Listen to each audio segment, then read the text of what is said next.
علیہ وسلم وشر الامور محدثاتها وكل محدثة بدعة وكل بدعة ضلالة وكل ضلالة في النار۔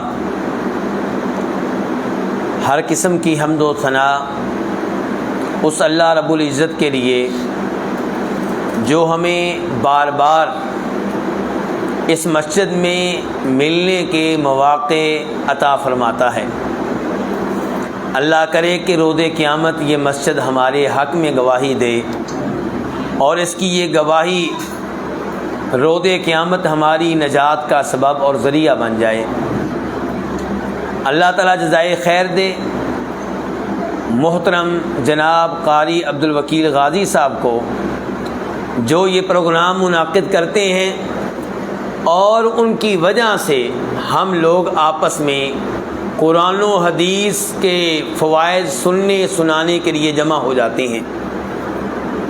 کثرت سے درود و سلام ہو امام الانبیاء جناب محمد الرسول اللہ صلی اللہ علیہ وسلم کی ذات اقدس پہ۔ میرے بھائیو، نبی علیہ الصلوۃ والسلام کے حج کو حجۃ الوداع کہا جاتا ہے۔ کیونکہ اس حج میں بار بار آپ نے ایسے الفاظ کہے جن میں آپ یہ اشارے دے رہے تھے کہ میں دنیا سے رخصت ہونے والا ہوں، دنیا سے جانے والا ہوں۔ آپ فرماتے، لوگو خذوا عنی مناسککم، مجھ سے حج کا طریقہ اچھی طرح لے لو، سیکھ لو۔ فإنی لا ادری لعلی لا القاکم بعد عامی ھذا، شاید اس سال کے بعد میری تمہاری ملاقات نہ ہو سکے۔ تو نبی علیہ الصلوۃ والسلام کے اس حج کو الوداعی حج کہا جاتا ہے، اور اس حج میں میدان عرفات میں جو آپ نے خطبہ دیا، اس خطبے کو خطبۃ حجۃ الوداع کہا جاتا ہے۔ یہ خطبہ کیا ہے، کس صحابی نے ہم تک پہنچایا ہے، کس امام نے اس کو روایت کیا ہے؟ بہت سے ائمہ کرام نے اس کو روایت کیا ہے۔ اس کے کئی حصے امام بخاری، امام مسلم، ابو داؤد، ترمذی، ابن ماجہ وغیرہ نے اپنی اپنی کتب احادیث میں نقل کیے ہیں، لیکن نبی علیہ الصلوۃ والسلام کی حج والی حدیث کو سب سے زیادہ طوالت کے ساتھ، سب سے زیادہ تفصیل کے ساتھ جس صحابی نے بیان کیا ہے، اس صحابی کا نام ہے، جی کون بتائیں گے، کون مدد کریں گے؟ ہاتھ کھڑا کریں ذرا، سمجھائے کون بات کر رہے ہیں۔ جس صحابی نے نبی علیہ الصلوۃ والسلام کے حج کے طریقے کو، کہ آپ نے حج کیسے کیا، کہاں گئے، سب سے زیادہ تفصیل کے ساتھ بیان کیا ہے، اس صحابی کا نام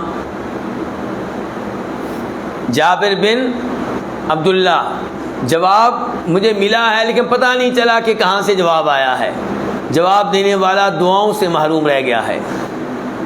تو بہرحال اللہ تعالیٰ آپ کو جزائے خیر دیں۔ تو یہ سبق یاد کر لیں کہ جناب جابر بن عبداللہ وہ صحابی ہیں جنہوں نے نبی علیہ الصلوۃ والسلام کا طریقہ حج سب سے زیادہ تفصیل کے ساتھ، طوالت کے ساتھ بیان کیا ہے، بلکہ شیخ البانی رحمہ اللہ نے ان کی اس حدیث کو ایک الگ کتاب میں جمع کر دیا ہے۔ جمع کر دیا کیا مطلب اس کا یہ ہے کہ جناب جابر نے تو لمبی حدیث بیان کی، لیکن ان سے سننے والے اور پھر ان سے آگے سننے والے، پھر ان سے آگے سننے والے ساری حدیث کو یاد نہیں رکھ سکے۔ تو اس حدیث کے کئی ٹکڑے بخاری شریف میں آئے، کئی مسلم شریف میں آئے، کئی ابو داؤد میں آ گئے، کئی ترمذی میں آ گئے۔ تو شیخ البانی رحمہ اللہ نے ان تمام ٹکڑوں کو ایک کتاب میں جمع کر دیا، اور اس کو کیا کہتے ہیں؟ حدیث جابر، حدیث جابر فی حجۃ النبی صلی اللہ علیہ وسلم۔ شیخ البانی نے یہ کام کیا کہ اس حدیث کو کتاب میں جمع کر دیا، اور پھر کئی علماء کرام کو موقع مل گیا کہ انہوں نے اسی ایک حدیث کے اوپر کئی ایک درس دیے۔ مثال کے طور پہ شیخ ابن عثیمین رحمہ اللہ ہیں، کس عالم دین کے نام لیا میں نے؟ شیخ ابن عثیمین رحمہ اللہ، انہوں نے اس حدیث کی شرح کی ہے، ان کے علاوہ بھی کئی علماء کرام نے کی ہے۔ تو میں جناب جابر کی حدیث کا صرف وہ حصہ آپ کے سامنے رکھوں گا جسے امام مسلم روایت کرتے ہیں۔ اگر پوری حدیث بیان کی جائے تو پھر شاید فجر تک آپ کو رکنا پڑے، تو اس لیے میں صرف وہ حصہ بیان کروں گا جو مسلم شریف میں آیا ہے۔ جناب جابر بن عبداللہ کی زیارت کے لیے، ان سے ملنے کے لیے بہت سے لوگ گئے، اور یہاں سے سبق ملا کہ علماء کرام سے ملنے کے لیے جانا چاہیے، ان کی زیارت کرنی چاہیے، ان کے پاس بیٹھنا چاہیے، لیکن ملے گا وہاں سے کچھ نہیں۔ کیا مطلب؟ دنیا وہاں سے نہیں ملے گی، لیکن آپ سیاستدانوں کو کتنا ٹائم دیتے ہیں، اور وہ نہ آپ کو دین دیتے ہیں نہ دنیا۔ علماء کرام سے کم از کم دین کی چند باتیں مل جائیں گی۔ تو جناب جابر بن عبداللہ کی زیارت کے لیے لوگ گئے۔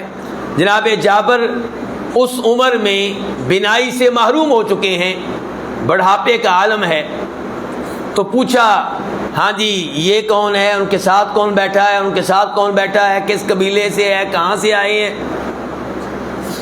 تو ایک آدمی نے کہا کہ میں محمد بن علی بن حسین ہوں رضی اللہ تعالی عنہما، اللہ ان سے بھی راضی ہو، جناب حسین سے بھی، جناب حسین کے والد سے بھی۔ تو جناب جابر نے اپنا ہاتھ آگے بڑھایا، محمد بن علی بن حسین کے سر پہ پیار سے، محبت سے، شفقت سے ہاتھ پھیرا۔ پھر اس محمد، یہ نوجوان ہے محمد، اور جابر بزرگ ہیں، بڑی عمر کے ہیں، ان کے گریبان کی طرف اپنا ہاتھ بڑھایا، اپنے ہاتھوں سے ان کے بٹن کھولے اور چھاتی کے درمیان پیار و محبت سے ہاتھ رکھا۔ یہ محمد بن علی بن حسین کون ہے؟ کون پہچان سکا انہیں؟ کس نام سے معروف ہیں؟ کون بتائے گا؟ جی امام باقر۔ بہت اچھے، اللہ تعالیٰ آپ کو جزائے خیر دیں۔ ادھر سے بھی جواب آیا ماشاءاللہ۔ یہ سوال میں اس لیے کرتا ہوں تاکہ مجھے بھی پتہ چلے کہ آپ میرے ساتھ ہیں، اور آپ کی توجہ کو بھی شیطان کہیں دائیں بائیں نہ لے جا سکے۔ تو یہ کون ہے؟ امام باقر، امام ابو جعفر، یعنی کہ کنیت کیا؟ ابو جعفر، یعنی کہ جعفر کے والد ابو جعفر، اور لقب جس سے معروف ہیں وہ کیا ہے؟ باقر۔ نام کیا ہے؟ محمد۔ اور ان کا بیٹا بھی عظیم، ان کا باپ بھی بہت عظیم۔ بیٹے کا نام کیا ہے جی؟ امام جعفر الصادق، اور باپ کا نام کیا ہے؟ علی زین العابدین۔ اور علی زین العابدین یہ وہ ہیں جو واقعہ کربلا میں، میدان کربلا میں موجود تھے، لیکن اللہ تعالیٰ نے ان کو محفوظ رکھا۔ یہ جناب حسین کے بیٹے ہیں۔ تو محمد جناب حسین کے کیا لگے؟ پوتے، اور یہ محمد جناب علی کے کیا لگے؟ پڑپوتے۔ اور یہ ملنے کے لیے کس سے گئے ہیں؟ جناب جابر سے۔ پتہ چلا آل بیت اور صحابہ کرام کا تعلق آپس میں بہت عمدہ تعلق تھا، استادی شاگردی کا تعلق تھا۔ آل بیت صحابہ کرام سے علم لیا کرتے تھے، ان کی مجالس میں حاضر ہوا کرتے تھے، ان سے روایات لے کے بیان کیا کرتے تھے، صحابہ کرام کی بیان کردہ احادیث پہ اعتماد کیا کرتے تھے۔ تو جناب جابر سے جس راوی نے یہ حدیث لی ہے، یاد کی ہے، ہم تک پہنچائی ہے، وہ کون ہے؟ امام محمد الباقر۔ تو یہ کہتے ہیں کہ جناب جابر کے پاس ہم حاضر ہوئے، تعارف ہوا، اور تقاضا ہوا کہ ہمیں حدیث سنائیں نبی علیہ الصلوۃ والسلام کی۔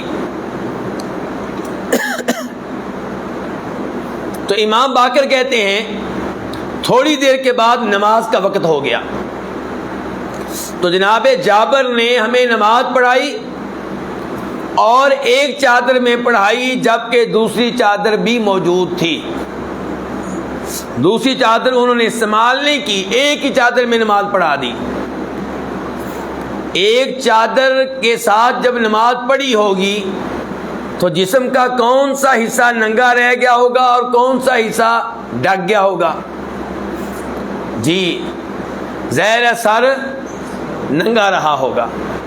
ایک چادر جب آپ لیں گے، ان کے ٹوٹل لباس ایک چادر، تو ایک چادر جب آپ لیں گے تو وہ کندھوں سے لے کے آدھی پنڈلی تک بڑی مشکل سے پہنچے گی۔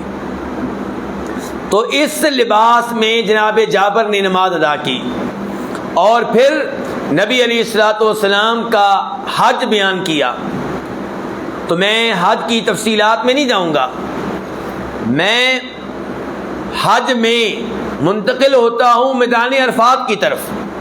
جناب جابر کہتے ہیں کہ 9 تاریخ تھی، نبی علیہ الصلوۃ والسلام نے میدان عرفات سے پہلے ایک وادی آتی ہے، وادی نمرہ، اس وادی میں آپ نے خیمہ لگوایا، وہاں پہ آپ نے آرام کیا، اور جب زوال کا وقت ہو گیا، زور کی اذان کا وقت ہو گیا، اس کے بعد آپ کے حکم سے آپ کی سواری پہ کجاوا رکھا گیا۔ کجاوا سمجھتے ہیں؟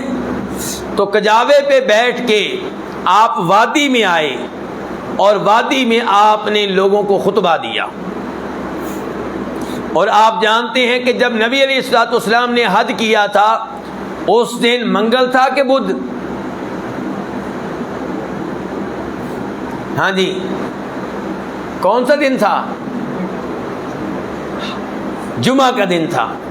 کون سا دن تھا؟ جمعہ کا دن تھا۔ اسی لیے آج لوگ کہتے ہیں کہ اگر میدان عرفات، یوم عرفات جمعہ کے دن آئے تو جو حج کرے گا اس کا حج کون سا ہوگا؟ حج اکبری۔ اور یہ بات صحیح ہے کہ غلط ہے؟ یہ بات غلط ہے۔ صحیح بات کیا ہے کہ ہر حج حج اکبر ہے، اور حج اصغر کس کو کہتے ہیں؟ عمرے کو۔ تو نبی علیہ الصلوۃ والسلام نے وہاں پہ جمعہ نہیں پڑھا، جمعہ نہیں پڑھایا۔ اسی لیے آپ کی ترتیب کیا تھی کہ خطبہ پہلے دیا، اذان بعد میں ہوئی۔ اگر آپ نے خطبہ حج دیا ہوتا تو پہلے اذان ہوتی، بعد میں خطبہ ہوتا۔ تو آپ نے خطبہ دیا، اس کے بعد جناب بلال نے اذان دی، آپ نے زور کی 2 رکعتیں پڑھائیں، پھر آپ نے عصر کی 2 رکعتیں پڑھائیں۔ تو خطبہ حج میں آپ نے کیا کہا؟ جناب جابر کہتے ہیں آپ نے کہا ان دماءکم واموالکم حرام علیکم کحرمت یومکم ھذا فی شہرکم ھذا فی بلدکم ھذا۔ مکہ کیسا شہر ہے جی؟ بہت ہی عظیم، مقدس اور قابل احترام شہر ہے۔ اور ذی الحجہ کا مہینہ کیسا ہے؟ حرمت والے 4 مہینوں میں سے ایک ہے۔ تو آپ کہہ رہے ہیں کہ جیسے مکہ کے شہر میں ذی الحجہ کے مہینے میں آج کا دن بڑا مقدس ہے، قابل احترام ہے، ایسے ہی تم میں سے ہر ایک کا خون اور ہر ایک کی جان قابل احترام ہے۔ ایسے ہی تم میں سے ہر ایک کا مال قابل احترام ہے، اور ایک دوسری روایت میں آتا ہے ایسے ہی تم میں سے ہر ایک کی عزت قابل احترام ہے۔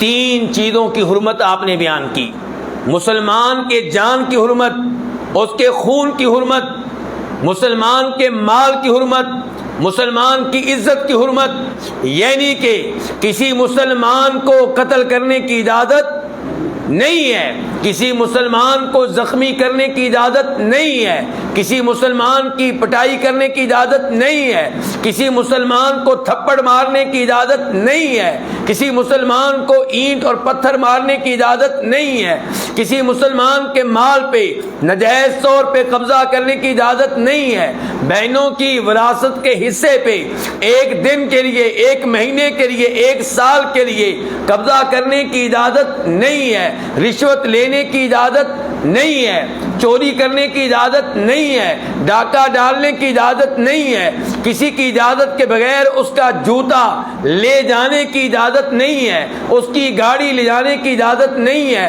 اس کی موٹر سائیکل لے جانے کی اجازت نہیں ہے، ہر ایک کی عزت قابل احترام ہے، کسی کی بےعزتی کرنے کی اجازت نہیں ہے، غیبت کرنے کی، آپ کا بھائی موجود نہیں ہے اس کی عدم موجودگی میں آپ اس کی برائیاں بیان کریں، چاہے یہ برائیاں اس میں پائی جاتی ہوں، اس کی اجازت نہیں ہے، کسی پہ تہمت لگانے کی اجازت نہیں ہے، کسی کا مذاق اڑانے کی اجازت نہیں ہے، اور بڑی مجلس میں کسی ہوٹل میں کوئی کھانا کھا رہا ہے، چور چور کے نعرے لگانے کی اجازت نہیں ہے۔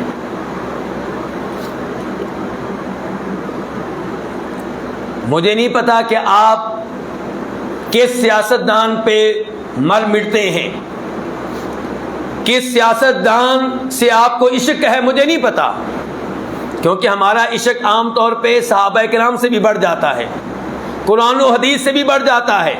کسی کا لیڈر قبر کو سجدہ کرے ہم اس کا بھی دفاع کرتے ہیں،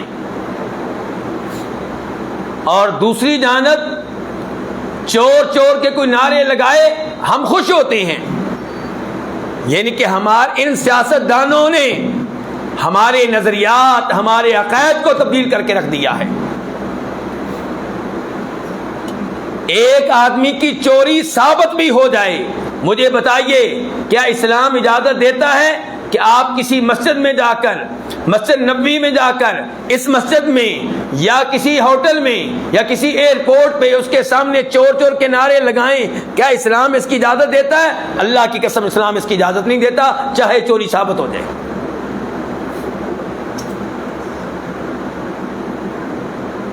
اسلام تو ہمیشہ آپ سے کہتا ہے کہ پردہ ڈالیں، اسلام کہتا ہے کوئی معاملہ ہے تو عدالت میں لے کر جائیں، عدالت سزا دے گی، سزا مل جائے کہانی ختم۔ چور کو سزا مل جائے یا اس کی چوری ثابت ہو جائے، پھر بھی کسی مجلس میں جا کر اس کو بے عزت کرنے کی اجازت نہیں ہے۔ میں آج شرک کے موضوع پہ اتنی گفتگو نہیں کر رہا، کیوں؟ کیونکہ عام طور پہ کسی کا لیڈر شرک کرے تو وہ اتنا دفاع میں اندھا نہیں ہوتا جتنا اس مسئلے میں دفاع میں اندھے ہو جاتے ہیں۔ یعنی کہ ہم نے ان لیڈروں کو کیا علماء سمجھ رکھا ہے؟ ان بیچاروں کو خود دین کا نہیں پتا، آپ ماشاءاللہ ان سے زیادہ پڑھے لکھے ہیں دین کے لحاظ سے، آپ کیسے ان سے متاثر ہو جاتے ہیں؟ آپ کیسے ان کی باتوں میں آ جاتے ہیں؟ جب بھی کہیں پہ کسی بھی سیاستدان کی اس انداز سے سر عام بےعزتی کی جا رہی ہو، آپ کو افسوس ہونا چاہیے، آپ کو انا للہ و انا الیہ راجعون کہنا چاہیے۔ ہمارے اخلاق کو بگاڑا جا رہا ہے، اور یہ آگ جو لگی ہے یہ پورے ملک کو اپنی لپیٹ میں لے لے گی۔ آج بڑے سیاستدانوں کی باری ہے، کل چھوٹوں کی باری آئے گی، آپ کی اور میری باری آئے گی۔ پھر کل کو ثابت ہو جائے، مثال کے طور پہ قاری عبد الوکیل غازی صاحب سے غلطی ہو گئی، اللہ معاف کرے، مسجد کا 1000 روپیہ کھا لیا ہے، تو جناب پھر آپ یہاں جلوس نکالیں گے چور چور چور۔ کل کو آپ میں سے کسی کا کوئی جرم ثابت ہو جائے، اللہ معاف کرے، اللہ محفوظ رکھے، کسی کی بدکاری ثابت ہو جائے تو گلی محلے میں کہا جائے بدکار بدکار زانی، یہ اسلام ہے؟ اور عجیب بات یہ ہے کہ دوسروں پہ تہمتیں وہ لگا رہے ہیں جو خود جن کا کردار مشکوک ہے، اور ہم ان کی باتوں میں آ جاتے ہیں۔ مجھے آج سیاست سے کوئی لینا دینا نہیں، لیکن میں اسلامی لحاظ سے گفتگو کر رہا ہوں۔ آپ اگر کسی ایسے سیاستدان کی تائید کرتے ہیں بلکہ گھر میں بیٹھ کے خوش ہوتے ہیں تو احادیث کا خلاصہ یہ ہے کہ گناہ آپ کو بھی ملے گا۔ بدکاری کوئی کرے اور آپ کو پتہ چلے اور آپ دل میں خوش ہوں کہ اس لڑکی کے ساتھ اچھا ہوا ہے، اس گناہ میں آپ بھی شریک ہیں۔ اور اگر زبان سے اظہار کر دیں پھر تو بات آگے بڑھ جائے گی، پھر تو فرشتوں نے نوٹ کر لیا۔ اگر فیس بک پہ آپ لائک کر دیں تو پھر تو بات اور آگے بڑھ گئی۔ اگر آپ اس کو فارورڈ کریں، شیئر کریں، بات مزید آگے نکل گئی۔ بڑے دھیان سے ان پوسٹوں کو شیئر کیا کریں، اس معاملے میں اللہ تعالیٰ سے ڈریں اور احتیاط کریں۔ اساتذہ کو آگے بلا لیں، یہ بھی شخصی ہے، شیخ بلال ہیں، ان کو بلا لیں، قاری عبدالرحیم صاحب ہیں، اور بھی شیخ عاطف صاحب ہیں۔ تو میرے بھائیوں ذرا دیکھیے گا، توجہ چاہوں گا آپ کی۔ نبی علیہ الصلوۃ والسلام کا فرمان سب سے اوپر، آپ کیا کہہ رہے ہیں؟ ان دماءکم واموالکم واعراضکم حرام علیکم۔ ہر مسلمان کا خون قابل احترام، ہر مسلمان کی جان قابل احترام، ہر مسلمان کا مال قابل احترام، ہر مسلمان کی عزت قابل احترام۔ بلکہ مجھے یاد آیا، اب پتہ نہیں آئندہ درس میرا یہاں پہ ہو سکے گا کہ نہیں، وہ گجرانوالہ میں مولانا اسماعیل سلفی صاحب کے پوتے ہیں، کیا نام ہے بھلا ان کا؟ مولانا اسد محمود سلفی، بہت اچھے خطیب، بہت بڑی مسجد میں جمعہ پڑھاتے ہیں۔ گجرانوالہ میں اہل حدیثوں کا، سلفیوں کا سب سے بڑا اجتماع ان کی مجلس میں ہوتا ہے۔ انہوں نے اسی موضوع پہ گفتگو کی تو چند دنوں کے لیے ان کا جینا ان لوگوں نے حرام کر دیا۔ یہ ان کا اخلاق ہے۔ آپ جانتے ہیں کہ علماء کرام شروع سے ہی سیاستدانوں کی غلطیاں مساجد میں بیان کرتے ہیں تاکہ لوگ بچ جائیں، لیکن آج صورتحال ایسی کیوں ہو گئی کہ اگر ایک خاص سیاستدان کے اوپر گفتگو کریں تو لوگ عالم دین کا بھی جینا حرام کر دیں؟ کیا ہم کسی کے دفاع میں اتنے اندھے ہو گئے کہ نماز پڑھنے والا، تہجد پڑھنے والا، مساجد تعمیر کرنے والا، خطبہ دینے والا، توحیدی آپ کا مسلمان عالم دین، آپ اس کی مخالفت کریں کسی فاسق و فاجر سیاستدان کی وجہ سے؟ میں کسی خاص سیاستدان کو اس وقت فاسق و فاجر نہیں کہہ رہا، نام لیے بغیر کہہ رہا ہوں، نام لے کر کسی کو فاسق و فاجر کہنا مناسب بھی نہیں ہے کسی کو بھی، لیکن عام طور پہ سیاستدان نام لیے بغیر جب ہم بات کریں گے آپ کو پتہ ہے کیسے ہیں، تو ان کی وجہ سے آپ علماء کے مخالفت کریں، اللہ سے ڈرنا چاہیے۔ تو کیا فرما رہے ہیں نبی علیہ الصلوۃ والسلام؟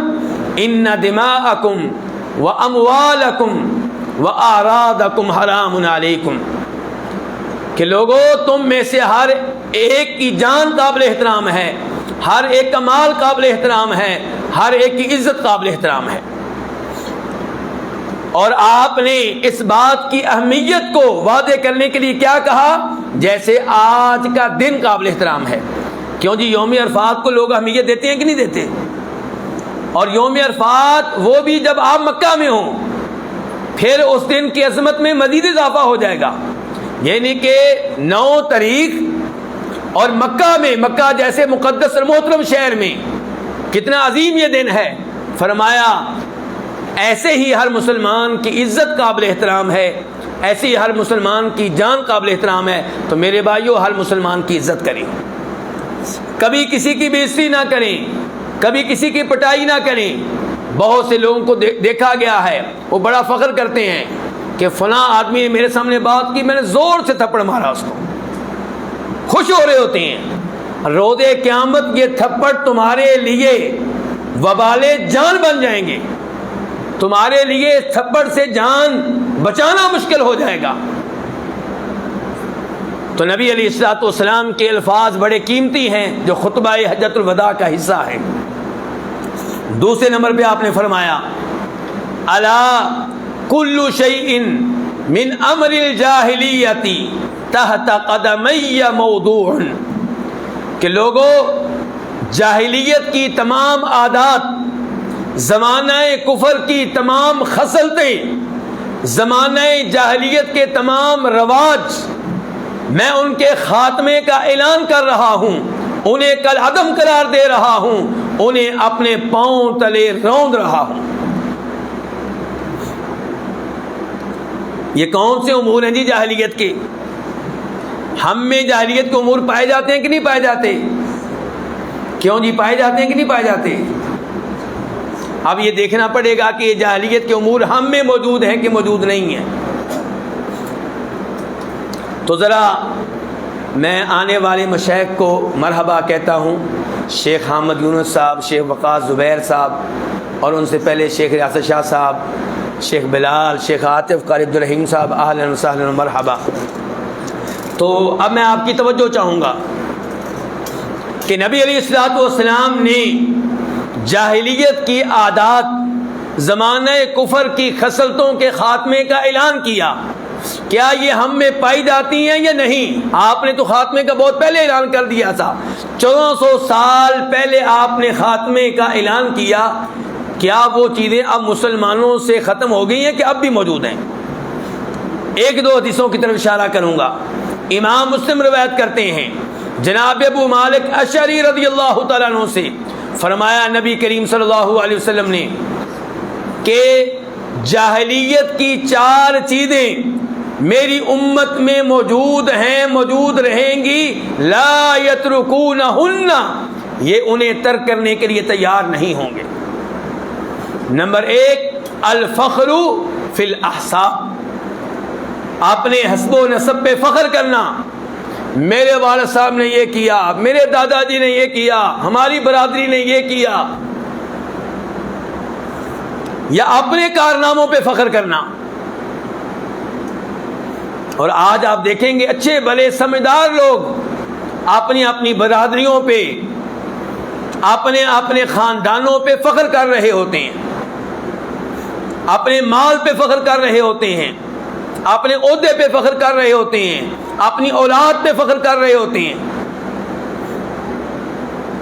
دوسرے نمبر پہ فرمایا وَالطَّعْنُ فِي الْأَنْسَابِ، جاہلیت کے امور میں سے دوسرا امر یہ ہے کہ دوسروں کی برادری اور فیملی پہ طعن و تشنیع کرنا۔ ان کی برادری اچھی نہیں ہے، ان لوگوں نے یہ اس جرم کا ارتکاب کیا تھا، یا یہ ہماری برادری میں سے ہے ہی نہیں، دھکے سے ہماری برادری کا حصہ بن رہا ہے۔ تو اس لحاظ سے دوسروں کی بے عزتی کرنا، انہیں طعن و تشنیع کا نشانہ بنانا، یہ جاہلیت کی عادات میں سے ایک عادت ہے۔ تیسرے نمبر پہ فرمایا والاستسقاء بالنجوم، ستاروں کے ذریعے بارش طلب کرنا۔ یہ عقیدہ رکھنا کہ ستارے بارش برساتے ہیں یہ کفر ہے، لیکن یہ عقیدہ رکھنا کہ ستارے بارش کے نازل ہونے میں سبب ہیں، ذریعہ ہیں، وسیلہ ہیں، یہ جاہلیت کی عادات میں سے ایک عادت ہے۔ ستاروں کا بارش نازل ہونے سے کوئی تعلق، کوئی واسطہ نہیں ہے۔ البتہ یہ چیزیں علامت ہو سکتی ہیں۔ کیا ہو سکتی ہیں؟ علامت ہو سکتی ہیں۔ آپ کو یاد ہوگا کرونا کے ایام میں ایک بات بہت پھیلی تھی کہ 12 مئی کے بعد کرونا ختم ہو رہا ہے۔ یاد ہے کہ بھول گئے ہیں؟ اور یاد ہے کہ نہیں یاد؟ بھول گئے، لگتا ہے اتنی جلدی بھول گئے ہیں، اور 1-2 سال پہلے کی بات ہے۔ 12 مئی کو جناب کرونا ختم ہو رہا ہے، اور پھر کسی حدیث کا بھی حوالہ دیا گیا تھا۔ حالانکہ اس حدیث میں صرف اتنا بتایا گیا تھا کہ جب فلاں ستارہ فلاں جگہ پہ آ جائے تو پھر کیا ہوتا ہے، اس کے بعد فصلوں کی بے، باغات کے پھلوں کی بے جائز ہو جاتی ہے۔ کیوں؟ کیونکہ اب پھلوں پہ بیماریوں کے حملے کا جو خطرہ ہے وہ ختم ہو گیا۔ تو اس میں ستارے کا کوئی مسئلہ نہیں ہے، مسئلہ اتنا ہے کہ جن دنوں وہ ستارہ طلوع یا غروب ہوتا ہے ان دنوں 12 مئی آ جاتا ہے، گرمی کے وہ ایام آ جاتے ہیں جن ایام سے پہلے پھل جو ہے اچھی شکل اختیار کر چکا ہوتا ہے، اور اب بیماری کا یا کسی بھی آفت کے آنے کا خطرہ باقی نہیں رہتا۔ تو اگر ستاروں کو اس انداز سے لیا جائے، بادلوں کو اس انداز سے لیا جائے تو اس میں انشاءاللہ کوئی حرج نہیں ہے، لیکن یہ سمجھنا کہ یہ سبب ہیں یہ جاہلیت کی عادات میں سے ایک ہے، اور یہ سمجھنا کہ ستارے بارش برسانے میں مؤثر ہیں، یہ کفر ہے۔ چوتھے نمبر پہ فرمایا نوحہ کرنا،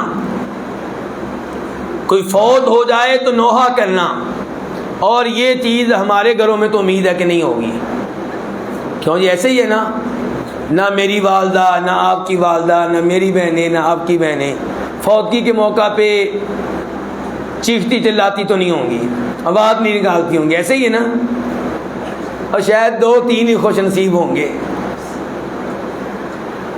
میرے بھائیوں، خوشی کے موقع پہ پتہ چلتا ہے کون اللہ کی اطاعت کرنے والا ہے، غمی کے موقع پہ پتہ چلتا ہے کون اس موقع پہ بھی اللہ کو یاد رکھنے والا ہے۔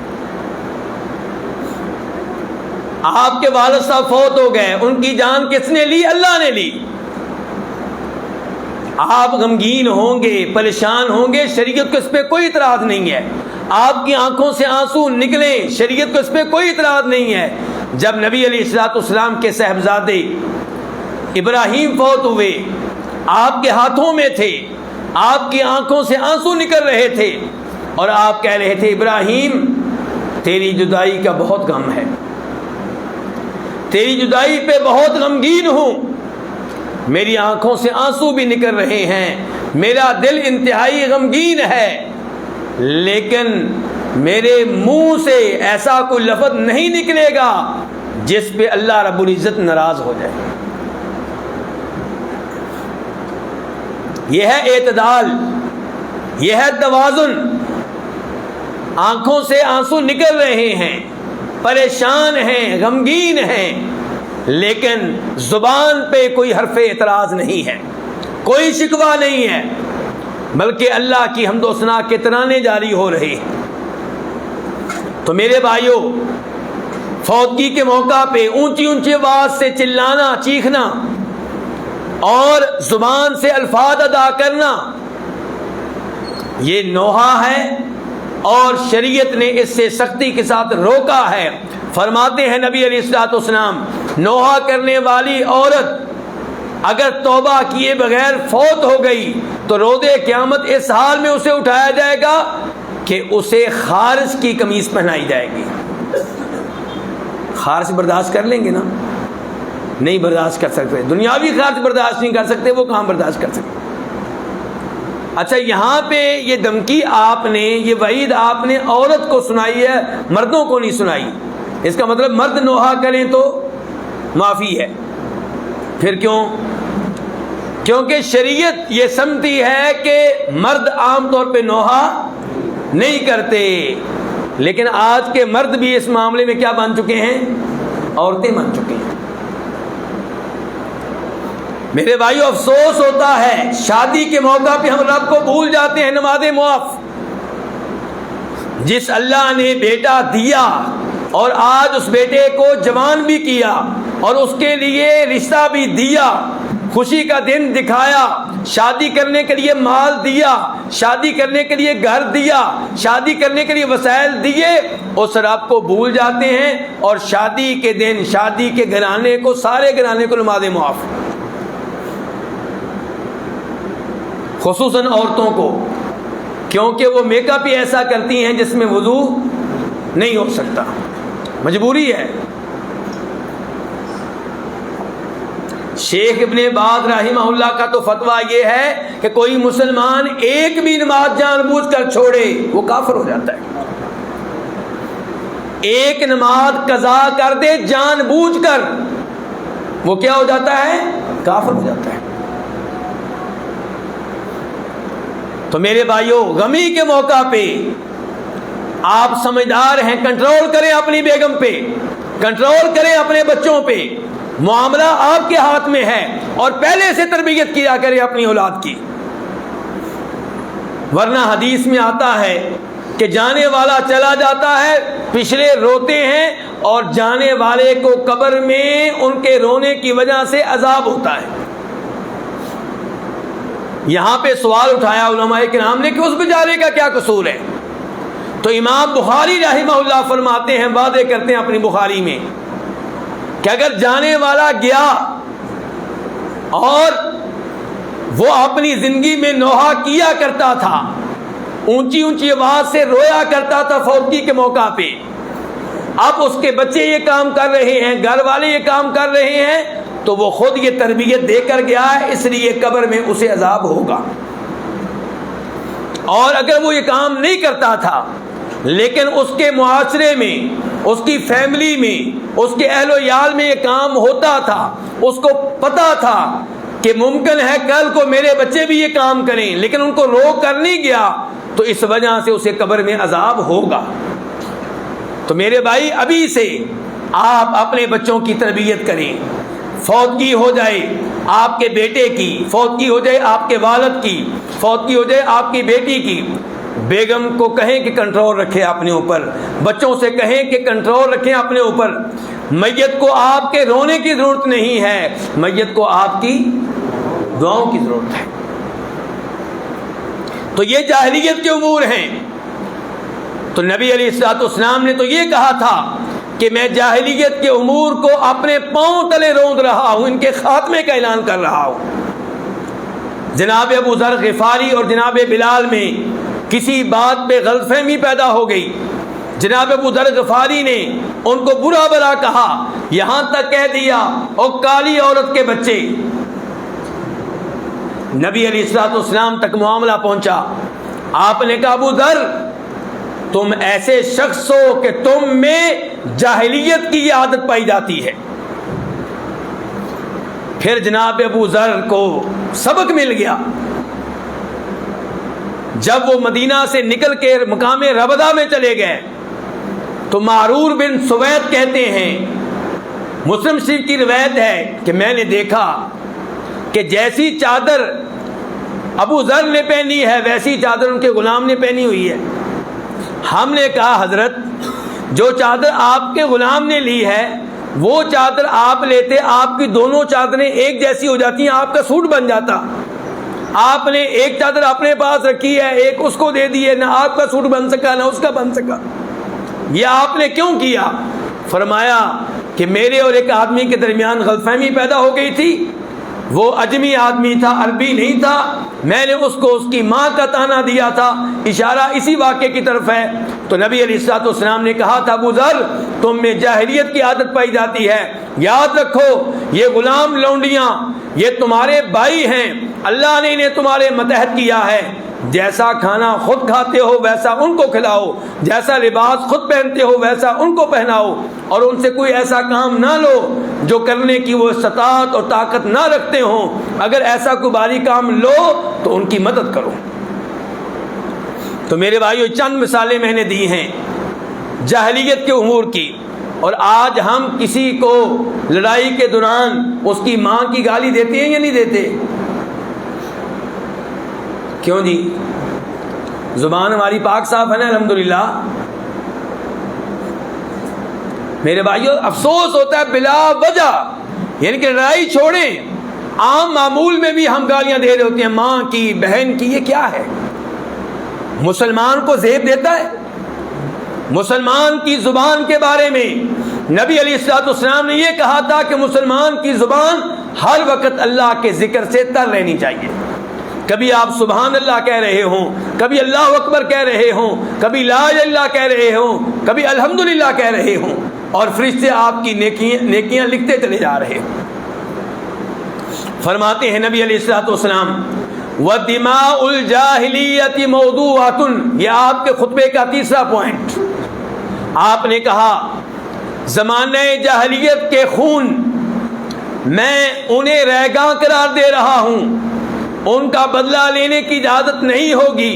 جو زمانہ جاہلیت میں قتل ہوا، زمانہ کفر میں قتل ہوا، اب اس کا بدلہ لینے کی اجازت نہیں ہوگی۔ اور اس معاملے میں میں آغاز اپنے آپ سے کر رہا ہوں، اپنی فیملی سے، اپنی برادری سے، اپنے قبیلے سے۔ چنانچہ میرے چچا زاد ربیعہ بن حارث کا بیٹا قبیلہ بنی سعد میں دودھ پی رہا تھا، چھوٹا بچہ تھا، بنو حذیل قبیلے نے اسے قتل کر دیا، ہم اس کا بدلہ نہیں لیں گے، میں اس کے خون کو ریگاں قرار دے رہا ہوں۔ علماء کرام نے یہاں پہ لکھا ہے، اس سے پتہ چلا کہ دوسروں کو تبلیغ کرنے والا خود نمونہ بنے، دوسروں سے نیکی کا مطالبہ کرنے والا اس معاملے میں سب سے آگے نکلے۔ لیکن ہم کیا کرتے ہیں، ہم بچوں سے کہتے ہیں بیٹا اذان ہوگی نماز پڑھنے کے لیے جاؤ، اور میں میچ دیکھ رہا ہوں، میں فلم دیکھ رہا ہوں، میں اس وقت کسی سیاستدان کی بڑی اہم تقریر سن رہا ہوں۔ ہم سگریٹ پیتے ہوئے کہتے ہیں بیٹا تو نہ سگریٹ پینا، سگریٹ پیتے ہوئے بیٹے کو تبلیغ کر رہے ہوتے ہیں بیٹا تو نے کبھی سگریٹ نہیں پینی، میری یہ بات یاد رکھنا۔ لیکن یہاں پہ کوئی غلط فہمی پیدا نہ ہو جائے، اگر ایک آدمی نماز نہیں پڑھتا تو کیا واقعی اولاد کو نماز کے لیے نہ کہے؟ یہی اصول ہے۔ تو پھر کیا اصول ہے؟ شریعت آپ سے یہ مطالبہ کرتی ہے کہ چونکہ آپ اپنے بچوں کو نماز پڑھنے کا کہہ رہے ہیں اس لیے آپ بھی نماز پڑھیں۔ شریعت یہ بالکل نہیں کہتی کہ چونکہ آپ نماز نہیں پڑھتے تو بچوں کو بھی نماز پڑھنے کے بارے میں نہ کہیں۔ شریعت چاہتی ہے کہ آپ ایک نیکی کا کام کر رہے ہیں کہ بچوں نماز پڑھو، اب دوسرا کام بھی شروع کریں۔ شریعت یہ نہیں کہتی کہ آپ چونکہ نماز نہیں پڑھ رہے ایک جرم کر رہے ہیں تو تبلیغ نہ کرنے کا جرم بھی شروع کر دیں۔ تبلیغ کرنا بھی واجب، نیکی کا حکم دینا بھی واجب، نماز پڑھنا بھی واجب۔ تو شریعت چاہتی ہے آپ دونوں کام کریں، اور دوسرا درجہ یہ ہے کہ آپ کم از کم ایک کام کر لیں۔ تو ایسا نہ ہو آج کی گفتگو سن کے آپ تیسرے درجے پہ پہنچ جائیں کہ نہ نماز پڑھیں گے نہ بچوں سے نماز پڑھنے کا مطالبہ کریں گے۔ میں تو یہ کہہ رہا تھا کہ چونکہ بچوں کو نماز پڑھنے کا کہتے ہیں خود بھی پڑھیں تو یہ آپ کو پہلا درجہ ملے گا۔ ایسا نہ ہو کہ آپ اس کی وجہ سے تیسرے درجے پہ پہنچ جائیں۔ فی الحال آپ کس درجے پہ ہیں؟ دوسرے درجے پہ۔ تو نبی علیہ السلام نے اس قانون کا اعلان کیا کہ زمانے جاہلیت میں جو قتل ہوئے، جو خون ہوئے، ان کا بدلہ اب لینے کی اجازت نہیں ہوگی۔ کیوں؟ اس میں کیا حکمت تھی؟ کیونکہ زمانے جاہلیت میں بدلہ لینے کا طریقہ بہت غلط تھا۔ کیا؟ جو ہماری عورت کو قتل کرے گا ہم ان کے مرد کو قتل کریں گے، جو ہمارے بیٹے کو قتل کرے گا ہم ان کے باپ کو قتل کریں گے، جو ہمارا ایک قتل کرے گا ہم ان کے 10 قتل کریں گے، جو ہمیں اینٹ مارے گا ہم اسے پتھر ماریں گے، جو اینٹ مارے گا ہم اسے پتھر ماریں گے۔ یہ اسلام کا اصول نہیں ہے، یہ جاہلیت کے اصولوں میں سے ہے۔ اسلام کا اصول کیا ہے؟ وَجَزَاءُ سَيِّئَةٍ سَيِّئَةٌ مِثْلُهَا۔ تو بہرحال نبی علیہ السلام کا تیسرا پوائنٹ یہ تھا، اور چوتھے نمبر پہ کہا وَرِبَ الْجَاهِلِيَّةِ مَوْضُوعٌ، زمانہ کفر میں، زمانہ جاہلیت میں سود پہ مشتمل جو معاہدے ہوئے وہ سب کے سب کینسل ہیں، میں انہیں کل عدم قرار دے رہا ہوں، ان کے خاتمے کا اعلان کر رہا ہوں۔ اگر کسی نے کسی کو سود پہ قرض دیا ہے اصل مال لینے کی اجازت ہوگی، سود لینے کی اجازت نہیں ہوگی چاہے پہلے معاہدہ ہو چکا ہے۔ اور فرمایا یہاں پہ بھی میں آغاز اپنی فیملی سے کرتا ہوں۔ فرمایا میرے چچا عباس، انہوں نے زمانے جاہلیت میں کئی لوگوں کو قرض دیا لیکن سود کی شرط پہ دیا۔ میں اعلان کرتا ہوں کہ ہم ان میرے چچا نے جو بھی قرض دیے تھے ان پہ کوئی سود نہیں لیں گے، صرف اصل مال واپس لیں گے۔ میرے بھائیوں، سود لینا، سود دینا بہت بڑا جرم ہے، بہت بڑا گناہ ہے۔ اپنی اولاد کو اس فتنے سے بچا لیں۔ مجھے پتا ہے کہ آپ یہ کام نہیں کرتے، لیکن آپ نے اپنے بچوں کو جس لین پہ لگایا ہوا ہے اس لین کا اختتام ایسی حرکتوں پہ ہوگا۔ آپ نے اپنے بچے کو جس ماحول میں تعلیم کے لیے چھوڑا ہوا ہے اس ماحول میں نوجوان سود کو جرم نہیں سمجھتے، چونکہ آپ کا بچہ سود کو جرم ہی نہیں سمجھتا تو پھر وہ اس سے اجتناب کیسے کرے گا؟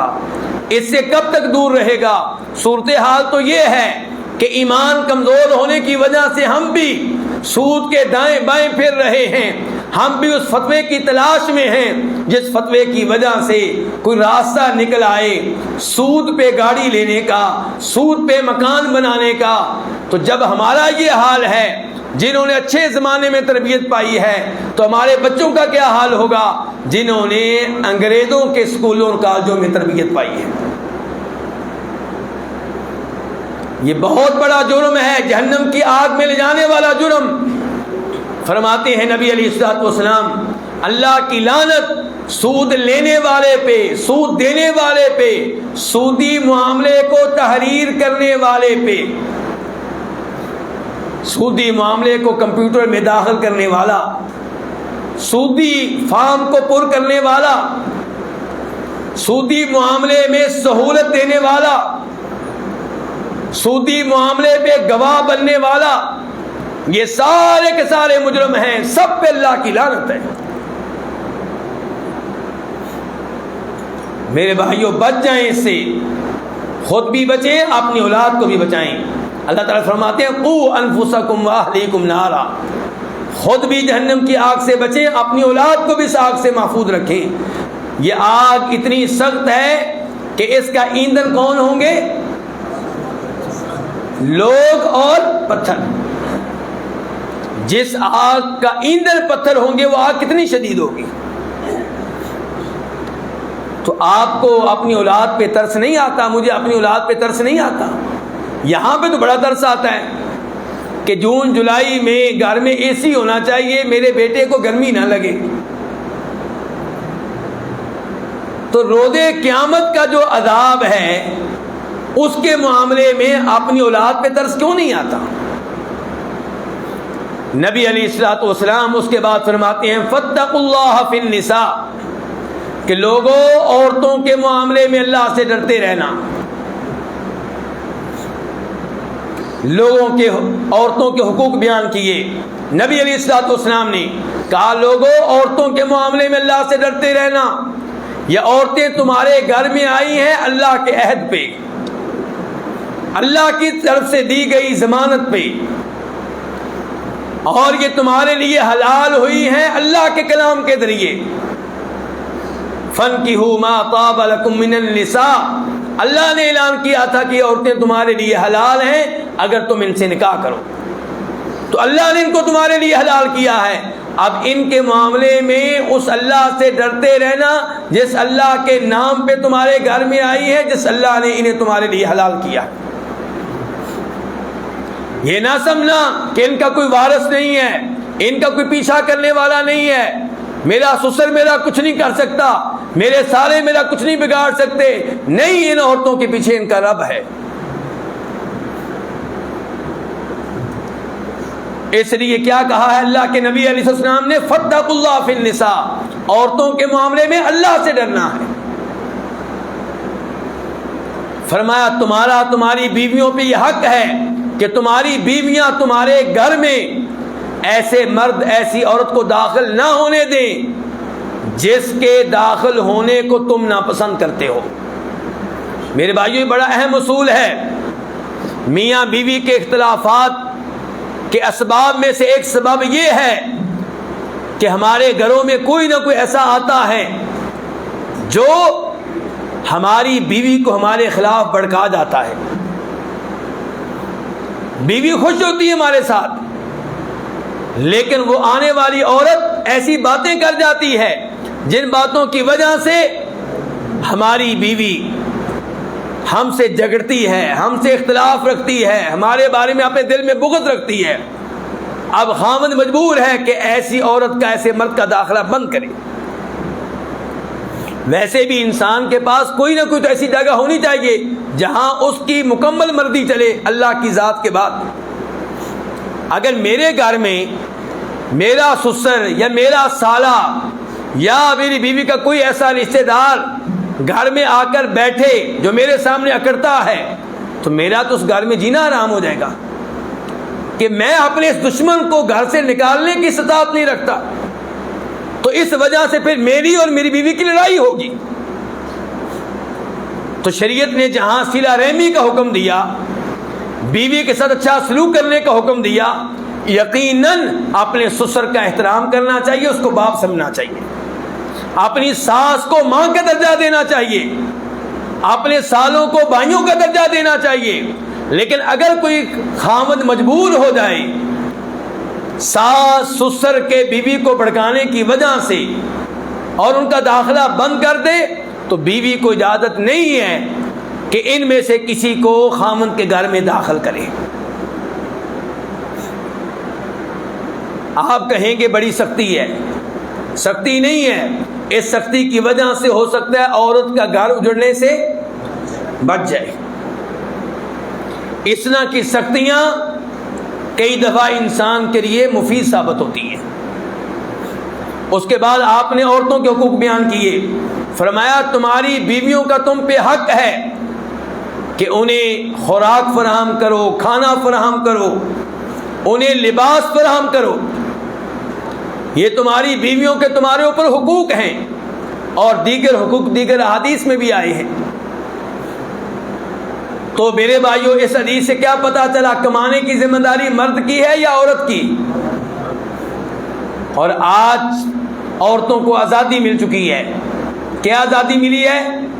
کہ عورت مرد کی طرح کمائے گی، 8 گھنٹے ڈیوٹی بھی کرے گی، گھر میں آ کے صفائی بھی کرے گی، کھانا بھی بنائے گی، بچے بھی سنبھالے گی، خامد بھی سنبھالے گی۔ لو جی، عورت کو آزادی مل گئی۔ عورت کو کیا مل گئی ہے جی؟ آزادی۔ یہ وہ آزادی ہے جس کے خواب ان عورتوں نے دیکھے ہیں جن کا اپنا کوئی فیملی سسٹم نہیں ہے، جن کی اپنے خامند کے ساتھ زندگی گزر نہیں سکی، 1-2 سالوں میں طلاق لے کے فارغ ہو گئیں، کوٹھیوں میں رہتی ہیں، کتوں کے ساتھ بلیوں کے ساتھ زندگی گزارتی ہیں، اور پھر مخصوص دنوں میں سڑکوں پہ بینر لے کے پوسٹر لے کے آ جاتی ہیں عورتوں کو آزادی دو۔ وہ کہنا چاہتی ہے کہ جیسے ہمارا گھر آباد نہیں ہو سکا، ان کے گھر بھی آباد نہیں ہونے چاہیے۔ شریعت نے کہا ہے خرچہ خامد کے ذمے ہے، عورتوں پہ ظلم نہ کریں۔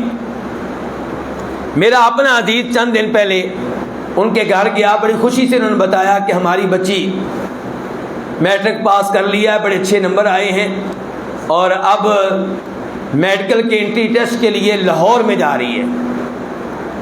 میں نے اس کو 2-3 بار سمجھایا کہ کیوں اس بیچاری کے اوپر ظلم کر رہے ہو؟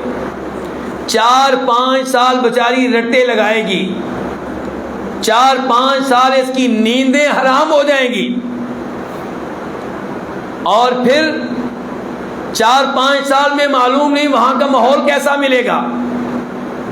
اس کے بعد آپ کو پتا ہے کہ ہاؤس جاب کرنا پڑتی ہے، ایسے ہی ہے جی۔ تو وہاں کن کے ساتھ رہنا ہوتا ہے؟ عورتوں کے ساتھ کہ مردوں کے ساتھ؟ وہاں اس کو ضرورت ہے ڈاکٹروں کی طرف سے اچھی رپورٹ ملنے کی، یہ قدم قدم پہ مردوں کی محتاج ہے، اور جو قدم قدم پہ مردوں کی محتاج ہو اس کو کوئی مرد ایسے ہاتھ لگا لے تو بول نہیں سکتی۔ اس کو پتا ہے جس دن بولوں گی میری 5 سال کی محنت ضائع ہو جائے گی، ابا جی نے میرے اوپر 15 لاکھ روپیہ لگایا وہ ضائع ہو جائے گا، ابا جی غصے میں آ جائیں گے، بھائی غصے میں آ جائیں گے، مجھے کالج سے چھڑا کر لے جائیں گے، پھر وہ 15 لاکھ روپیہ، وہ 4 سال کا رٹا میرا کہاں جائے گا؟ مسکین ہے، کمزور ہے، چپ ہو جائے گی۔ اور پھر اس کو جو عام طور پہ ایسی لڑکیوں کو جو خامد ملتا ہے وہ بھی میرے جیسا کوئی لالچی، جس کو پیسے کی مشین چاہیے ہوتی ہے۔ کیا چاہیے ہوتی ہے؟ پیسے کی، پیسہ کمانے والی، پیسہ بنانے والی مشین۔ اچھا، پیسہ بنانے والی مشین لیتے ہوئے مردوں والی غیرت کو بھول جاتے ہیں کہ میں مرد ہوں، کمانا میری ذمہ داری، عورتوں کی کمائی کیوں کھاؤں؟ لیکن پھر بطور مرد یہ دل چاہتا ہے کہ میرا کھانا یہ لڑکی خود بنائے، تو میں مرد ہوں جی۔ تو نبی علیہ الصلوۃ والسلام نے اپنے خطبے میں کہا تھا عورتوں کے معاملے میں اللہ سے ڈریں، اور یہ سب سے کہا تھا، باپ کو بھی اپنی بیٹی کے معاملے میں اللہ سے ڈرنا چاہیے۔ آپ رٹا لگوا رہے ہیں انگلش کا، اور 4 سال بیچاری رٹا لگاتی رہے گی قرآن کا حافظ بنا دے. نبی علیہ السلام کی احادیث کا اس کو حافظ بنا دے, اس کو دین کی عالمہ بنا دے, تاکہ اس کو پتہ چلے میرے رب کے نام کیا ہیں, میرے رب کی صفات کیا ہیں, میرے رب کے حقوق کیا ہیں, میرے رب کی عظمت کیا ہے, میرے رب کی قدرت کیا ہے, میرے رب کی محبت کتنی ہونی چاہیے, میرے رب کا مجھ سے تقاضا کیا ہے, میرے رب مجھے روکتا کن چیزوں سے ہے. اس کو پتہ ہو میرے اوپر خاوند کے حقوق کیا ہیں, میری اولاد کے حقوق کیا ہوں گے. تو آپ نے عورتوں کو کن چکروں میں ڈال دیا ہے. اس کے باوجود میں یہ نہیں کہہ رہا کہ عورت کا ڈاکٹر بننا حرام ہے. اگر کہیں پہ کوئی ایسا کالج ہے جہاں پہ شریعت کے مطابق ماحول ہے, بے پردگی نہیں ہے, لڑکوں کے ساتھ یاریاں نہیں لگانا پڑتی, مردوں کے ساتھ واسطہ نہیں پڑتا, کوئی ایسا پاکیزہ ماحول کسی ادارے میں نظر آئے, کسی کالج میں, تو آپ وہاں پہ اپنی بیٹی کو ڈاکٹر بننے کے لیے اگر بھیجنا چاہیں تو بھیج سکتے ہیں. لیکن اس کالج کا نام مجھے بھی بتا دیجئے گا تاکہ میں بھی لوگوں کو بتا سکوں کہ دنیا میں یہ کالج ہے. اس کے بعد فرمایا نبی علیہ السلام نے آپ کی تقریر, آپ کے خطبے کے آخری 2 پوائنٹ, آپ نے کہا وَقَدْ تَرَكْتُ فِيكُمْ مَا لَن تَضِلُّوا بَعْدَهُ إِنِ اعْتَصَمْتُمْ بِهِ كِتَابُ اللَّهِ, کہ لوگوں تم میں ایک چیز چھوڑے جا رہا ہوں, اگر تم نے اسے مضبوطی سے تھام لیا تو میں گارنٹی دیتا ہوں کہ تم ہر طرح کی گمراہی سے محفوظ رہو گے. یہ کتاب کون سی بتائی تھی آپ نے؟ کتاب اللہ, قرآن. آپ نے کہا تھا قرآن کو یاد کریں, قرآن کی تلاوت کریں, قرآن پہ ایمان لائیں, قرآن کو سمجھیں, قرآن پہ عمل کریں. اور جتنا وقت ہمارے بچے انگلش کو دیتے ہیں, سائنس کو دیتے ہیں, میڈیکل کی تعلیم کو دیتے ہیں, کاش اتنا ٹائم وہ قرآن کریم کو دیں. ڈاکٹر بننا کوئی جرم نہیں ہے, بنیے, لیکن دنیاوی تعلیم کو وہ اہمیت دیجیے جو اہمیت دنیا کی ہے, اور دین کو وہ اہمیت دیجیے جو آخرت کی اہمیت ہے. تو قرآن کے بارے میں آپ نے کہا تھا اس کو مضبوطی سے تھامنا ہے, روزانہ تلاوت کرنی چاہیے میرے بھائیوں, روزانہ ترجمہ پڑھنا چاہیے, روزانہ تفسیر پڑھنی چاہیے. اگر آپ کی بیٹی, آپ کا بیٹا, آپ کی بیگم بیمار ہو جائے, قرآن کی طرف رجوع کریں, قرآن کے ذریعے خود دم کریں, تعویذ لٹکانے کی بجائے خود دم کریں, فیصلہ کرنا پڑ جائے قرآن کی روشنی میں کریں, قرآن کو مضبوطی سے تھام لیں. لیکن میرے بھائیوں یہاں پہ 2 چیزیں جلدی کے ساتھ, آپ نے صرف قرآن کا نام لیا ہے, یہاں پہ حدیث کا نام نہیں لیا. تو کیا پھر قرآن کافی ہے, احادیث کی کوئی ضرورت نہیں ہے؟ جی, لیکن اللہ کے نبی علیہ السلام نے اپنی زندگی کی آخری تقریروں میں سے اس تقریر میں حدیث کا تو نام نہیں لیا, آپ نے صرف قرآن کا نام لیا ہے. آپ کیا کریں جی, بتائیں جلدی سے حل. میرے بھائیوں آپ نے کہا ہے قرآن کو مضبوطی سے تھام لیں, تو قرآن کو مضبوطی سے تھامیں گے تو قرآن کہتا ہے کہ وَمَا آتَاكُمُ الرَّسُولُ فَخُذُوهُ وَمَا نَهَاكُمْ عَنْهُ فَانْتَهُوا, کہ میرا نبی جو بھی دے اس کو لے لو, جو آرڈر دے اس کو لے لو, جو احادیث دے اس کو لے لو, جس چیز سے منع کرے اس سے دور ہو جاؤ. قرآن کہتا ہے وَأَطِیعُوا الرَّسُولَ, کہ جہاں اللہ کی باتیں ماننی ہیں, قرآن پہ عمل کرنا ہے, وہاں نبی علیہ السلام کے فرامین بھی ماننے ہیں, آپ کی احادیث پہ بھی عمل کرنا ہے. تو قرآن بتاتا ہے کہ حدیث کے بغیر گزارا نہیں ہے. اور یہاں پہ آپ نے آل بیت کا نام بھی نہیں لیا, کیونکہ یہ تقریر آپ نے کس طریقے کو کی تھی؟ 9 ذی الحجہ کو. 9 دن کے بعد 18 ذی الحجہ کو آپ نے ایک تقریر کی تھی, اس کو کیا کہتے ہیں تقریر؟ کون سی تقریر؟ خطبہ غدیر خم. اس تقریر میں آپ نے آل بیت کا نام لیا تھا, اس تقریر میں آل بیت کا نام نہیں لیا. اور وہاں پہ بھی جو آل بیت کا نام لیا تو یہ نہیں کہا تھا کہ آل بیت کی تم نے پیروی کرنی ہے, ان کے نقش قدم پہ چلنا ہے، ان کی باتوں کو دین کا درجہ دینا ہے، ان کو تم نے معصوم جاننا ہے۔ وہاں پہ بھی آپ نے یہ کہا تھا کہ میرے آل بیت کا تم نے خیال رکھنا ہے، ان کا احترام کرنا ہے، انہیں تکلیف نہیں دینی، انہیں تنگ نہیں کرنا۔ ان کے معاملے میں آپ نے کہا تھا اللہ سے ڈرتے رہنا، اللہ کو یاد رکھنا۔ اور صحابہ کرام نے نبی علیہ الصلوۃ والسلام کی اس نصیحت میں عمل کر کے دکھایا۔ اسی لیے ابو بکر صدیق رضی اللہ عنہ، بخاری شریف کی روایت ہے، جناب علی کو مخاطب کر کے کہتے ہیں والذی نفسی بیدی، کہ علی میں اللہ کی قسم اٹھا کے کہتا ہوں لقرابۃ رسول اللہ صلی اللہ علیہ وسلم احب الی ان اصل قرابتی، کہ اپنے رشتہ داروں سے اچھا سلوک کرنا مجھے اس قدر محبوب نہیں ہے جتنا میں یہ چاہتا ہوں کہ نبی علیہ السلام کے رشتہ داروں سے اچھا سلوک کروں۔ یہ ہے ابو بکر صدیق کا آل بیت کے بارے میں نظریہ، ان کا عقیدہ۔ اور دوسرے لوگوں کو بھی کہا کرتے تھے، یہ بھی بخاری کی روایت ہے کہ لوگو ارقبوا محمدا فی آل بیتہ، کہ لوگو نبی علیہ السلام کے رشتہ داروں کے معاملے میں، اہل بیت کے معاملے میں نبی علیہ السلام کا خیال رکھنا۔ اور عملی طور پہ کیا کیا سیدنا ابو بکر صدیق نے، وہ بھی بخاری کی روایت ہے، مسجد نبوی سے نکلے ہیں، نماز پڑھ کر نکلے ہیں، جناب حسن کھیل رہے ہیں، انہیں اپنے کندھوں پہ بٹھا لیا ہے، محبت کا اظہار کر رہے ہیں، اور جناب علی دیکھ رہے ہیں۔ ابو بکر صدیق اونچی آواز سے کہتے ہیں کہ میرا باپ حسن تمہارے اوپر قربان ہو، میرا باپ حسن تمہارے اوپر قربان ہو، تم نبی علیہ السلام سے شکل و صورت میں ملتے ہو، علی سے تمہاری شکل نہیں ملتی۔ اور جناب علی الفاظ سن کے مسکرا رہے ہیں۔ یہ ہے صحابہ کرام اہل بیت کا تعلق۔ اور آخری بات آپ نے اس درس میں کیا کہی، اس خطبے میں کیا کہی؟ آپ نے کہا کہ لوگوں تم سے میرے بارے میں سوال ہوگا، میرے بارے میں پوچھا جائے گا، تو تم میرے بارے میں کیا کہو گے؟ یعنی کہ سوال ہوگا کہ محمد صلی اللہ علیہ وسلم نے اللہ کا پیغام پہنچایا یا نہیں پہنچایا، شریعت بتائی یا نہیں بتائی؟ تو صحابہ کرام نے کہا تھا اے اللہ کے رسول علیہ السلام، ہم شہادت دیں گے کہ آپ نے اللہ کا پیغام پہنچا دیا، بلغت الرسالہ وأدیت، آپ نے امانت اللہ کی ادا کر دی، ونصحت، آپ نے امت کی خیر خواہی کا حق ادا کر دیا۔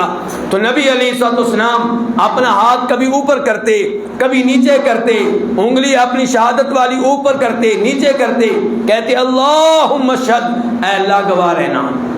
کس بات پہ گواہ رہنا؟ کہ یہ میرے حق میں گواہی دے رہے ہیں کہ میں نے تیرا پیغام پہنچا دیا، تیرا قرآن پہنچا دیا۔ تو آپ انگلی اوپر کیوں کر رہے تھے؟ کیونکہ اللہ رب العزت کہاں ہے؟ اللہ تعالیٰ اوپر ہے، اللہ تعالیٰ آسمانوں سے اوپر، عرش سے اوپر، سب سے اوپر، ساری مخلوقات سے اوپر، سب مخلوقات نیچے ہیں۔ اللہ ذاتی طور پہ سب سے اوپر ہے، لیکن سب سے اوپر ہونے کے باوجود، عرش سے اوپر ہونے کے باوجود، علم کے لحاظ سے، دیکھنے کے لحاظ سے، سننے کے لحاظ سے، قدرت کے لحاظ سے، کنٹرول کے لحاظ سے وہ ہر ایک کے ساتھ ہے۔ لیکن یہ عقیدہ غلط ہے کہ اللہ تعالیٰ ذاتی طور پہ ہر ایک کے ساتھ ہیں، یا کسی انسان کے اندر اتر گئے، عیسیٰ علیہ السلام کے اندر اتر گئے، یا محمد الرسول اللہ صلی اللہ علیہ وسلم کے اندر اتر گئے، داخل ہو گئے، یا جناب علی کے اندر داخل ہو گئے۔ یہ سب عقائد غلط ہیں۔ اللہ تعالیٰ ہمیں ان تمام غلط عقائد سے محفوظ رکھے، اور نبی علیہ السلام کی احادیث پہ عمل کرنے کی توفیق عنایت فرمائے۔ اللہ تعالیٰ ہمیں قرآن کریم کے ساتھ جڑنے کی، اسے یاد کرنے کی، سیکھنے کی، حفظ کرنے کی، تلاوت کرنے کی، عمل کرنے کی توفیق عنایت فرمائے۔ اللہ رب العزت ہمیں سود سے دور رہنے کی اور ہمارے بچوں کو دور رہنے کی توفیق عنایت فرمائے۔ اللہ تعالیٰ ہر طرح کی قتل و غارت سے محفوظ رکھے۔ اللہ تعالیٰ جب ہمیں موت دے، اسلام پہ دے، توحید پہ دے، ایمان پہ دے۔ یا اللہ جتنے مسلمان مریض ہیں سب کو شفا دے، یا اللہ سب کو عافیت دے، یا اللہ جو پریشان ہیں ان کی پریشانیاں دور فرما۔ یا اللہ جو اس مسجد کا نظام چلا رہے ہیں، اس مسجد میں خطابت کرتے ہیں، امامت کے فرائض سر انجام دیتے ہیں، قرآن پڑھاتے ہیں، اس مسجد کی صفائی کرتے ہیں، اس مسجد میں نمازیں پڑھ کے اس کو آباد کرتے ہیں، اس مسجد کے لیے ٹینشن لیتے ہیں، اس مسجد پہ خرچ کرتے ہیں، مشورے دیتے ہیں، یا اللہ ان سب کی زندگیوں میں برکتیں ڈال دے، ان سب کے رزق میں اولاد میں برکتیں ڈال دے، یا اللہ انہیں دنیا اور آخرت میں عزت دے، یا اللہ ہمیں بھی کسی نہ کسی مسجد کا خادم بنا دے، یا اللہ ہمیں بھی کسی نہ کسی مسجد کے ساتھ جڑ جانے کی توفیق دے، یا اللہ یہ نوجوان جو ان عظیم مجالس میں قرآن کی مجالس میں حاضر ہوتے ہیں، یا اللہ ان کی دنیا بھی آسان کر دے، ان کی آخرت بھی آسان کر دے، یا اللہ ہم سب کے بچوں کی حفاظت فرما، ان کے دین کی ان کی دنیا کی حفاظت فرما، یا اللہ ہم سب کو رزق حلال عنایت فرما، یا اللہ ہمارے اس ملک کی حفاظت فرما، یا اللہ دین کے لحاظ سے بھی، یا اللہ دنیا کے لحاظ سے بھی، یا اللہ ہمارے اس ملک کی حفاظت فرما، یا اللہ ہمارے اس ملک کی حفاظت فرما، یا اللہ مظلوم مسلمان جہاں پہ بھی ہیں ان کی مدد فرما، یا اللہ روز قیامت ہمیں ان میں شامل فرمانا جو نبی علیہ الصلوۃ والسلام کے جھنڈے کے نیچے کھڑے ہوں گے، جنہیں آپ کی شفاعت ملے گی، جو آپ کے حوض سے پانی پینے کا اعزاز حاصل کریں گے، یا اللہ ہمیں، ہمارے والدین کو، بہن بھائیوں کو، رشتہ داروں کو، یا اللہ عذاب قبر سے، عذاب جہنم سے محفوظ رکھنا، یا اللہ یہ علماء کرام جنہوں نے اپنی زندگیاں تیرے دین کی خدمت کے لیے وقف کر رکھی ہیں، یا اللہ ان کی حفاظت فرما، یا اللہ ان کی زندگیوں میں، ان کے علم و عمل میں، ان کی اولاد میں، ان کے رزق میں برکتیں ڈال دے، یا اللہ ان سے صحیح معنوں میں دین کا کام لے، یا اللہ دین کے لیے کام کرنا ان کے لیے آسان کر دے۔ وآخر دعوانا الحمد للہ رب العالمین۔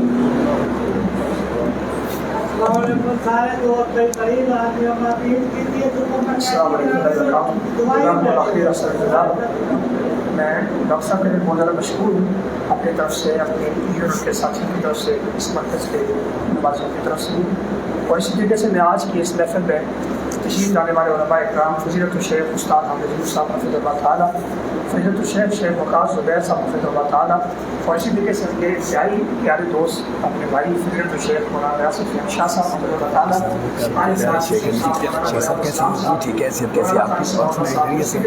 تعالیٰ، جو یہاں پر موجود ہیں، میں ان سب کا تہ دل سے مشکور ہوں کہ انہوں نے آج کی اس محفل میں تشریف لا کر کے ہماری اس محفل کے روحوں کو روانہ کیا، اور آپ تمام احباب کا بھی بہت مشکور ہوں جنہوں نے آج یہاں تشریف لائے، اور شیخ صاحب بھی یہیں لاہور سے شیخ صاحب آنا، اور پھر آپ سب ساتھیوں کا ان کا اس طریقے سے استقبال کرنا یقیناً یہ بہت عمدہ اور بہت مفید بات ہے۔ اللہ تعالیٰ آپ سب تمام سب سے کچھ خیر بارک سبحانک اللہم و بحمدک اشہد ان لا الہ الا انت استغفرک و اتوب الیک۔ السلام علیکم۔